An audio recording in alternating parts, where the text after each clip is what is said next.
بسم اللہ الرحمن الرحیم۔ السلام علیکم۔ جناب فاطمہ رضی اللہ تعالیٰ عنہ پیغمبر خدا حضرت محمد صلی اللہ علیہ وسلم کی بیٹی ہیں اور اپنے زمانے کی ممتاز خواتین سے تھی۔ جمال ظاہری اور روحانی و اخلاقی اقتدار اپنے والدین سے ورثے میں پایا تھا۔ رسول صلی اللہ علیہ وسلم کی دختر ہونے کی وجہ سے آپ کی ذات اقدس دولت مند حضرات کی نگاہوں میں مرکز توجہ تھی۔ بعض حضرات نے آپ کے لیے رشتہ تک بھیجا، مگر رسول صلی اللہ علیہ وسلم بالکل پسند نہیں فرماتے تھے، مگر اس طرح فرماتے تھے کہ ان حضرات کو پتہ چل جاتا تھا کہ آپ ان سے خفا ہیں۔ آپ صلی اللہ علیہ وسلم نے حضرت فاطمہ کو حضرت علی کے لیے مخصوص کر دیا تھا اور آپ یہ چاہتے تھے کہ حضرت علی کی طرف سے ان کی پیشکش کی جائے۔ اصحاب پیغمبر نے یہ محسوس کر لیا تھا کہ پیغمبر خدا کا دل چاہتا ہے کہ حضرت فاطمہ کا عقد حضرت علی رضی اللہ تعالیٰ عنہ سے کر دیں، لیکن حضرت علی کی طرف سے اس کی پیشکش نہیں ہو رہی تھی۔ ایک دن جناب عمر، ابو بکر اور سعد بن معاذ وغیرہ ایک گروہ کے ساتھ مسجد میں بیٹھے ہوئے تھے۔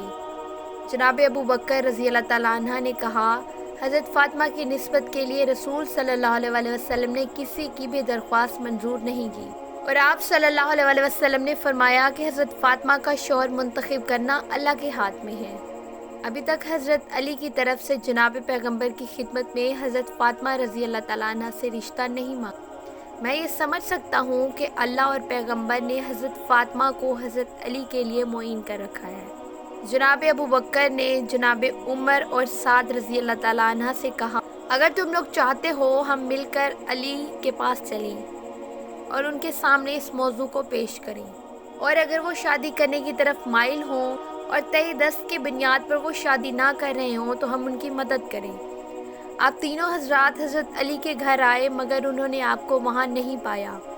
معلوم ہوا کہ آپ ایک انصاری کے باغ میں اونٹ کے ذریعے ڈول کھینچ کر خرمے کے درختوں کو پانی دے رہے ہیں۔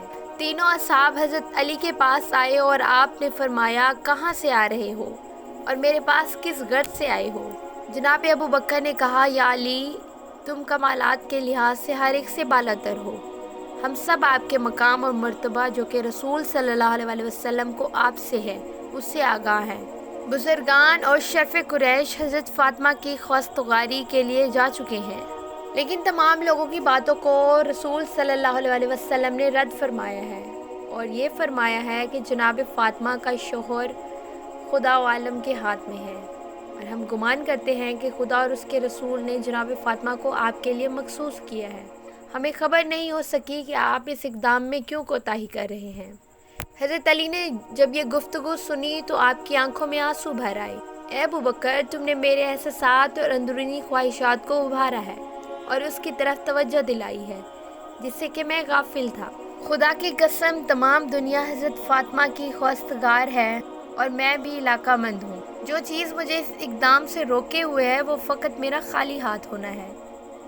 جناب ابو بکر نے کہا، یا علی، آپ یہ بات نہ کریں، کیونکہ پیغمبر خدا کی نگاہ میں دنیا اور مال دنیا کی کوئی قیمت نہیں۔ میری رائے ہے کہ جتنی جلدی ہو سکے آپ اس کام میں اقدام کریں اور جناب فاطمہ کی خواستگاری کی درخواست دیں۔ اسلام کی بحرانی کیفیت اور مسلمانوں کی اقتصادی زبوں حالی نے حضرت علی کو اس دلی خواہش سے روک رکھا تھا۔ حضرت علی نے جناب ابو بکر کی پیشکش پر تھوڑا سا غور کیا اور اس معاملے کے تمام اطراف پر غور کیا۔ ایک طرف آپ کا خالی ہاتھ ہونا اور دوسری طرف یہ بھی جان چکے تھے آپ کے ازدواج کا وقت آ پہنچا ہے، کیونکہ آپ کی عمر 21 سال یا اس سے زیادہ ہو چکی تھی۔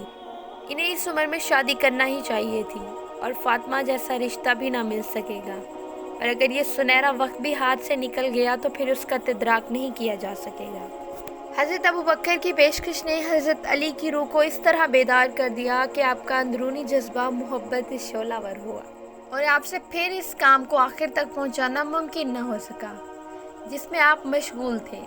آپ نے اونٹ اس کام سے علیحدہ کیا اور گھر واپس آ گئے۔ آپ نے غسل کیا اور ایک صاف ستھری اباہنی اور جوتے پہن کر جناب رسول خدا کی خدمت میں حاضر ہوئے۔ پیغمبر اکبر اس وقت جناب ام سلمہ کے گھر تشریف فرما تھے۔ حضرت علی جب ام سلمہ کے گھر آ گئے اور دروازہ کھٹکھٹایا، آپ صلی اللہ علیہ وسلم نے جناب ام سلمہ سے فرمایا کہ دروازہ کھولو۔ دروازہ کھٹکھٹانے والا وہ شخص ہے جس کو خدا اور رسول دوست رکھتے ہیں، اور وہ خدا اور اس کے رسول کو دوست رکھتا ہے۔ سلمہ نے عرض کیا، یا رسول اللہ، میرے ماں باپ آپ پر فدا ہوں، یہ کون ہے؟ اسے آپ نے دیکھے بغیر اس قسم کا فیصلہ ان کے حق میں کر دیا۔ آپ نے فرمایا، اے سلمہ، چپ رہو، یہ بہادر اور شجاع انسان ہے جو میرا چچا زاد بھائی ہے اور سب لوگوں سے زیادہ میرے نزدیک محبوب ہے۔ چنانچہ سلمہ اپنی جگہ سے اٹھی اور گھر کا دروازہ کھول دیا۔ حضرت علی گھر میں داخل ہوئے اور سلام کیا۔ پیغمبر خدا کے سامنے بیٹھ گئے اور شرم کی وجہ سے سر نیچے کیے ہوئے تھے اور اپنے ارادے کو ظاہر نہ کر سکے، اور تھوڑی دیر تک دونوں چپ رہے۔ آخر آپ صلی اللہ علیہ وسلم نے اس سکوت کو توڑا اور فرمایا، یا علی، گویا کسی کام کے لیے میرے پاس آئے ہو جس کا اظہار کرنے سے شرم کر رہے ہو۔ بغیر ہچکچاہٹ کے اپنی حاجت کو بیان کرو اور مطمئن ہو جاؤ کہ تمہاری خواہش قبول کی جائے گی۔ حضرت علی نے عرض کیا، یا رسول اللہ، میرے ماں باپ آپ پر قربان ہوں، میں آپ کے گھر میں جوان ہوا ہوں اور آپ کے لطف و کرم سے مستفید رہا ہوں۔ آپ نے میری تربیت میں میری ماں باپ سے بھی زیادہ کوشش کی اور آپ کے وجود مبارک کی برکت سے میں نے ہدایت پائی ہے۔ یا رسول اللہ، خدا کی قسم، میری دنیا و آخرت کی پونجی آپ ہیں۔ اب وہ وقت آ پہنچا ہے کہ اپنے لیے کسی رفیقہ حیات کا انتخاب کروں اور خانہ دار زندگی کو تشکیل دوں تاکہ اس سے مانوس رہوں اور اپنی تکالیف کو اس وجہ سے کم کر سکوں۔ اگر آپ مصلحت دیکھیں تو جناب فاطمہ کو میرے عقد میں دے دیں تاکہ جس سے مجھے ایک بہت بڑی سعادت نصیب ہوگی۔ پیغمبر اسلام اس قسم کی پیشکش کے منتظر تھے۔ آپ کا چہرہ انوار خوشی اور سرور سے جگمگا اٹھا اور فرمایا کہ صبر کرو، میں فاطمہ سے اس کی اجازت لے لوں۔ پیغمبر اکبر جناب فاطمہ کے پاس تشریف لے گئے۔ تم علی کو بہتر جانتی ہو، وہ خواستگاری کے لیے آئے ہیں، آیا تم اجازت دیتی ہو کہ میں تمہارا عقد ان سے کر دوں؟ جناب فاطمہ شرم کی وجہ سے ساکت رہیں اور کچھ نہ بولیں۔ پیغمبر خدا نے ان کے سکوت کو رضامندی کی علامت قرار دیا۔ آپ نے فرمایا، اے علی، تم جلدی سے مسجد میں جاؤ، میں بھی تمہارے پیچھے آ رہا ہوں تاکہ لوگوں کے سامنے عقد کی تقریب اور خطبہ عقد بجا لاؤ۔ حضرت علی خوش ہو کر مسجد کی طرف روانہ ہو گئے۔ جناب عمر اور حضرت ابوبکر سے راستے میں ملاقات ہو گئی۔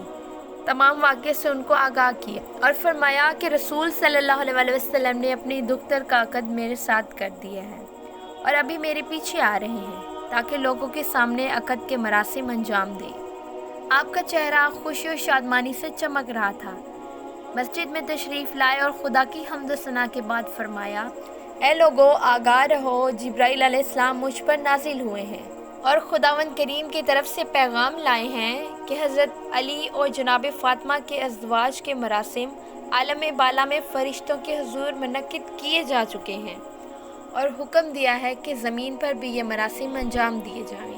میں تم کو گواہ قرار دیتا ہوں۔ آپ اس کے بعد بیٹھ گئے اور حضرت علی سے فرمایا، اٹھو اور خطبہ پڑھو۔ حضرت علی کھڑے ہوئے اور فرمایا کہ میں خداوند عالم کا، اس کی نعمتوں کا شکر ادا کرتا ہوں اور ایسی گواہی دیتا ہوں جو اس ذات کو پسند ہو، اس کے علاوہ کوئی خدا نہیں ہے۔ لوگوں، میرے اور فاطمہ کے ازواج کو اللہ تعالیٰ نے پسند فرمایا ہے۔ میرے اور فاطمہ کے ازواج میں اللہ راضی ہے۔ مسلمانوں نے پیغمبر اکرم کی خدمت میں عرض کیا، یا رسول اللہ، آپ نے فاطمہ کا عقد علی سے کر دیا ہے؟ آپ صلی اللہ علیہ وسلم نے فرمایا، ہاں۔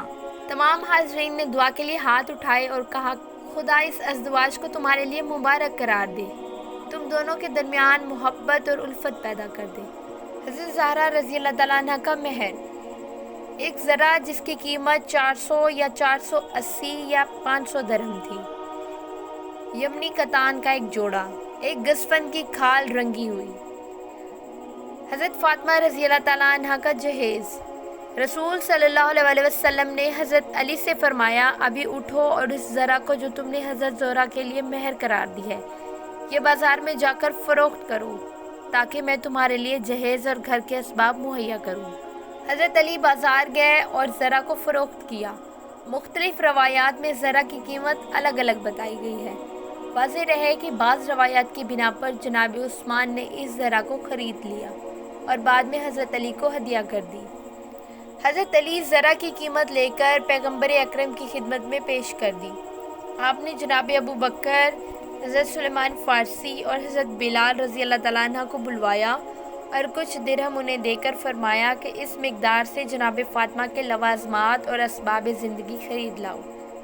اس میں سے کچھ درہم حضرت اسما کو دے دی اور فرمایا کہ اس سے عطر اور خوشبو مہیا کرو، اور جو باقی درہم بچے وہ جناب ام سلمہ کے پاس رکھ دیے گئے۔ جناب ابو بکر نے کہا جب میں نے درہم کو گنا تو وہ 63 درہم تھے، اور اس سے میں نے یہ اسباب اور لوازمات خریدے: ایک سفید قمیض، ایک بڑی چادر سر ڈھانپنے کے لیے یعنی برقع، 2 عدد توشک، ایک میں گوسفند کی ریشم بھری گئی اور دوسری میں کھجور کے پتے، 4 عدد تکیے جو گوسفند کے چمڑے سے بنائے گئے تھے جن کو اذاخر نامی خوشبودار گھاس سے بھرا گیا تھا، 1 عدد چٹائی ہجری نامی، 1 عدد دستی چکی، 1 تانبے کا پیالہ، پانی بھرنے کے لیے 1 عدد چمڑے کی مشک، کپڑے دھونے کے لیے 1 عدد تھال، دودھ کے لیے 1 عدد پیالہ، پانی پینے کے لیے 1 عدد برتن، 1 ریشمی پردہ، 1 عدد لوٹا، 1 عدد مٹی کا برتن جسے سراہی سبو کہا جاتا ہے، فرش کرنے کے لیے 1 عدد چمڑا، 2 عدد کوزے، 1 عدد ابا، 1 لکڑی جس پر کپڑے اور پانی کی مشک ٹانگی جا سکے، گوسفند کی کھال، 1 عدد مشک، 1 عدد تکیہ، 1 عدد آٹے کی چھلنی۔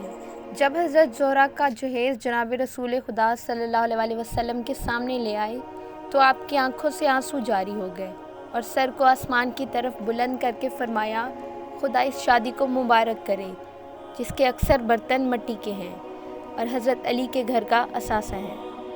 پیارے دوستو، اگر آپ کو ہماری ویڈیو اچھی لگی ہے تو ہمارے چینل کو سبسکرائب کریں تاکہ ہر آنے والی نئی ویڈیو آپ تک پہنچ جائے۔